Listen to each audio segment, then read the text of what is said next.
Ciao, bentornata o bentornato su questo canale. Se invece sei nuova o nuovo ti do il mio benvenuto.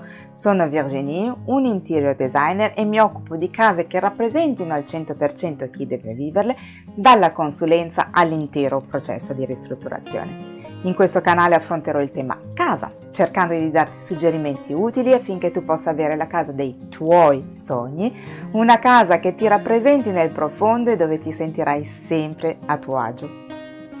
Ci sono oggetti di uso quotidiano che hanno un design talmente semplice che ci dà l'impressione che esistano da sempre.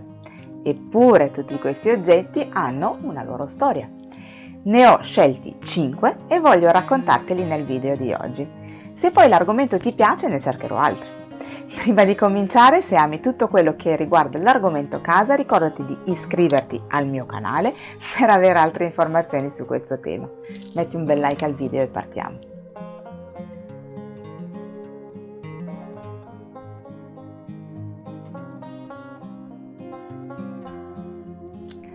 Pronto o pronta a conoscere la storia di 5 oggetti che senza dubbio hai usato più volte?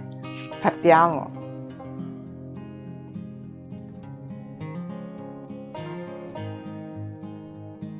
Quando si deve misurare qualcosa, la precisione dello strumento che si usa è assolutamente cruciale, ma sono importanti anche maneggevolezza e praticità.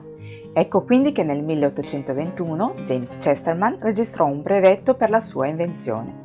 Un metro che si arrotolava automaticamente grazie ad un meccanismo a molla. L'anno precedente si era trasferito da Londra a Chesterfield, dove dopo aver ottenuto il brevetto fondò la Chesterman Steel Company, che divenne sinonimo di strumenti di alta qualità per la misurazione e iniziò ad esportare anche negli Stati Uniti. Il primo metro tascabile fu messo in commercio nel 1842. Inizialmente era una striscia in tessuto rinforzata da filo metallico. In seguito, scaldando e unendo tra loro lunghe file di acciaio, si creò un nastro che poteva essere contenuto in una custodia di pelle. Una volta srotolato dalla custodia, il nastro restava rigido e poteva rimanere disteso senza subire modifiche. Il nastro aveva una giunzione ogni 6 metri e un gancetto iniziale che si ripiegava nella custodia. La rivista Scientific American nel 1869 scrisse un'ottima recensione su questo metro, lodandone l'unicità, la precisione nella misurazione, l'essenzialità e la possibilità di essere portato ovunque. Oggi il metro tascabile esiste in varie metrature, con all'estremità anelli, occhielli o filo di piombo o ganci pieghevoli.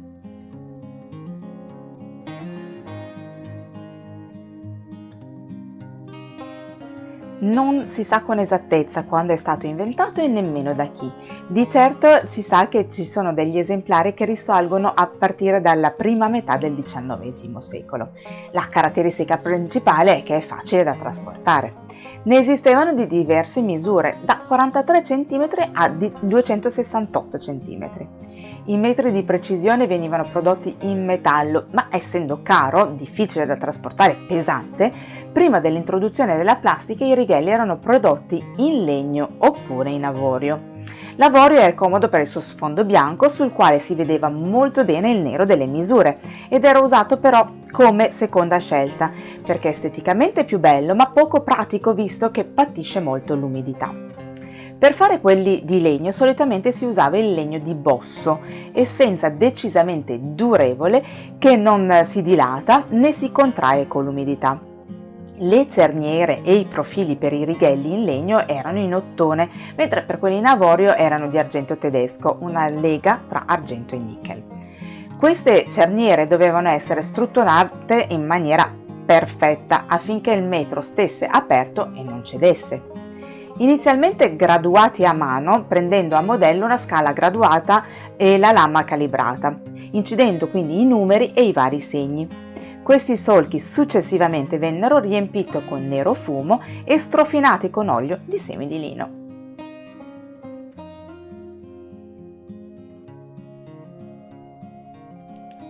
Questo oggetto esiste sotto forma di cesoie almeno dal XIV a.C. e come forbici dal I secolo d.C. In tutto questo tempo ovviamente il suo design è cambiato infinite volte, dalle punte allo spessore delle lame, ovviamente anche ai manici. Le forbici casalinghe dal designer sconosciuto hanno una punta leggermente smussata che da chiusa protegge la lama affilata, mentre da aperta la lama appuntita può penetrare facilmente nel materiale da tagliare. Il percorso che portò alla produzione industriale delle forbici iniziò con l'invenzione dell'acciaio in Inghilterra intorno al XVIII secolo. Questo avvenne in particolare a Sheffield, che era già un polo importante di produzione di coltelleria dal XIII secolo, infatti ne parla Chaucer nei Racconti di Canterbury. La produzione delle forbici e dei coltelli crebbe molto con l'invenzione da parte di Henry Bessemer nel 1856 del convertitore Bessemer, una fornace in grado di produrre 30 tonnellate di acciaio in mezz'ora. Sheffield poté quindi far fronte alla crescente richiesta che arrivava anche dall'America.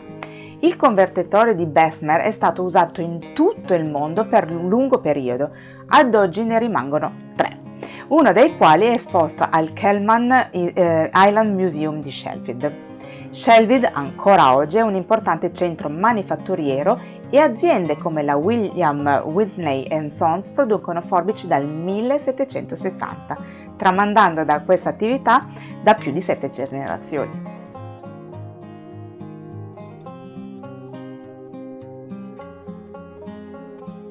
Alle volte le idee più semplici sono le migliori. Tecnologia pari a zero, utilità infinita. Le graffette odierne sono state affinate alle dimensioni ottimali per provvedere all'esatta tensione richiesta tra solidità e flessibilità. La perfezione con cui questo filo d'acciaio è ripiegato e la perfetta flessibilità ha dell'incredibile. Eppure chi di noi non l'ha srotolata almeno una volta? L'inventore della graffetta è il norvegese Johan Vaaler, che la sviluppò nel 1899, anche se depositò il brevetto successivamente in Germania perché la Norvegia non aveva leggi in merito.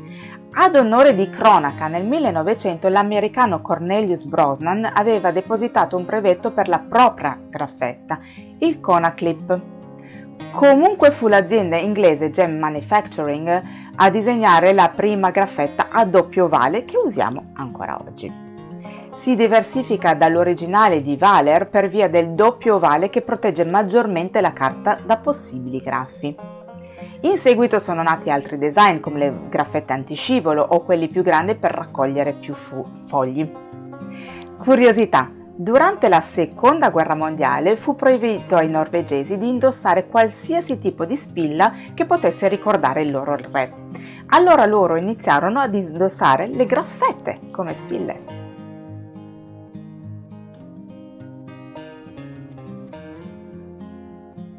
Inventata da Louis Paisley nel 1911, ha un design davvero semplice ed originale che, come la graffetta, serve a tenere insieme più fogli non rilegati o, perché no, a chiudere i pacchi di pasta o biscotti. Rispetto alla graffetta riesce a tenere insieme più fogli. Paisley, nato a Washington DC, è diciamo così un figlio d'arte. Il padre e zio infatti avevano registrato una decina di brevetti e il nonno, Elias Howe, ha inventato la prima macchina da cucire. Il padre Edwin era anche uno scrittore e necessitava di un modo semplice per tenere insieme le pagine dei suoi scritti, evitando il sistema dell'epoca, bucare a margine i fogli e cucirli. Sistema indubbiamente perfetto per tenere insieme i fogli, ma scomodo in caso di aggiunta o rimozione di alcune pagine. Ecco quindi che lui prese ispirazione da questo fatto e trovò la soluzione. La molla consiste in una base nera sagomata a forma di triangolo a cui sono attaccate 2 stanghette mobili di metallo inserite a cerniera. Le stanghette possono essere piegate all'interno per esercitare pressione sulla base ed aprirla, poi possono rimanere così oppure essere ripiegate in avanti per occupare meno spazio. La felice combinazione di volume cavo della base e stanghette leve regolabili sono state la fortuna di questo strumento davvero utile e versatile. Inizialmente Batsley produsse il fermaglio nella sua stessa azienda, la LEB Manufacturing, e in seguito concesse la licenza anche ad altri produttori. Altra curiosità, lo stesso Batsley revisionò per ben 58 volte la sua invenzione tra il 1915 e il 1932 e nel 1934 aveva già altri 20 brevetti per oggetti da lui inventati. Spero che tu abbia trovato questo video interessante, nel caso fammelo sapere con un bel like e nei commenti. Non esitare a condividerlo a qualcuno a cui pensi possa interessare l'argomento, ne sarò onorata e mi aiuterà a far crescere il canale. Se non l'hai ancora fatto, ricordati di iscriverti al canale e di attivare la campanella, così non ti perderai i prossimi video. A presto, ciao!